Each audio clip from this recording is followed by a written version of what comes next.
What if some people don't actually want you to succeed? Not because you've done something wrong, not because they hate you, but because your success creates a problem they don't know how to solve. Friedrich Nietzsche understood a difficult truth about human nature.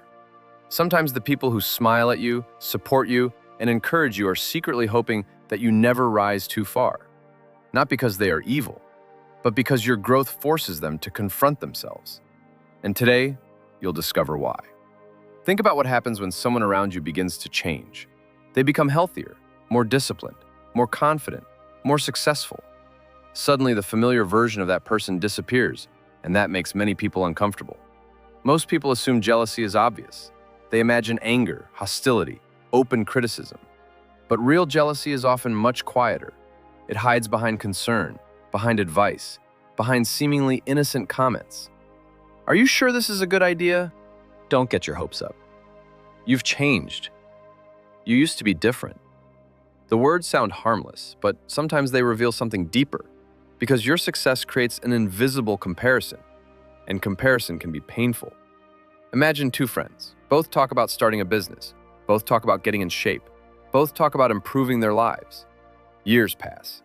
One finally takes action. The other doesn't. Now something uncomfortable happens.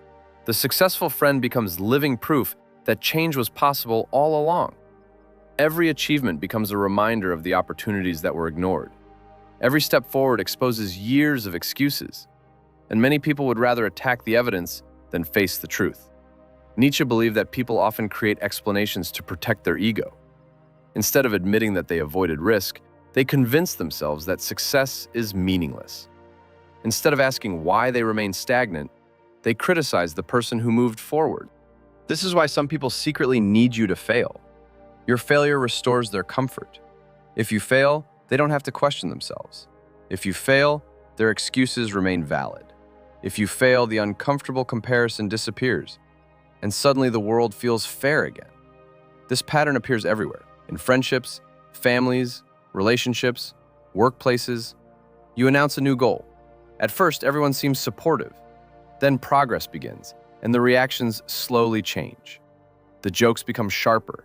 The encouragement becomes weaker. The criticism becomes more frequent.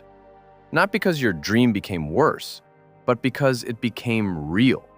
Nothing threatens insecurity more than visible progress. This is why criticism often increases when success increases. When you're struggling, you're safe. When you're improving, you become a mirror, and mirrors reveal things people don't always want to see. The strange thing is that many people don't even realize they're doing this. Their behavior is unconscious. They genuinely believe they are being realistic, helpful, practical.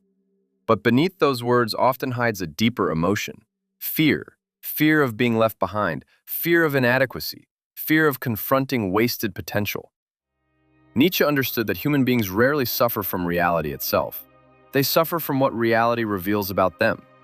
Your growth reveals possibilities, and possibilities expose choices. This is why strong people react differently.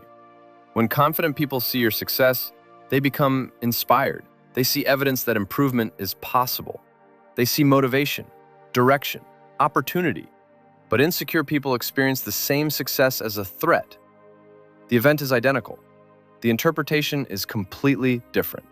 This is one of the easiest ways to identify the people around you. Pay attention to their reaction when something good happens in your life. Do they celebrate? Do they encourage you? Do they become curious about your process? Or do they immediately search for flaws? Do they minimize your achievement? Do they explain away your success as luck? Do they predict your downfall? The reaction reveals far more about them than it does about you. And this leads to Nietzsche's most important lesson. Never shrink yourself to make other people comfortable. Many people abandon their goals because they want approval. They want everyone to like them, everyone to support them, everyone to understand. But that is impossible. The moment you begin growing, some relationships will change. Some people will support you. Others will quietly resist. And that resistance is not proof that you're moving in the wrong direction. Sometimes it is proof that you're moving in exactly the right direction. Because growth reveals everything. It reveals character. It reveals insecurity. It reveals loyalty. It reveals envy. And most importantly, it reveals who genuinely wants the best for you. Nietzsche believed that becoming who you are requires courage, not because success is difficult, but because growth often forces you to disappoint people's expectations. Some will cheer for you, some will doubt you, some will secretly hope you fail. Let them, because your purpose is not to make others comfortable. Your purpose is to become everything you are capable of becoming. And the people who truly belong in your future will never need your failure to feel good about themselves.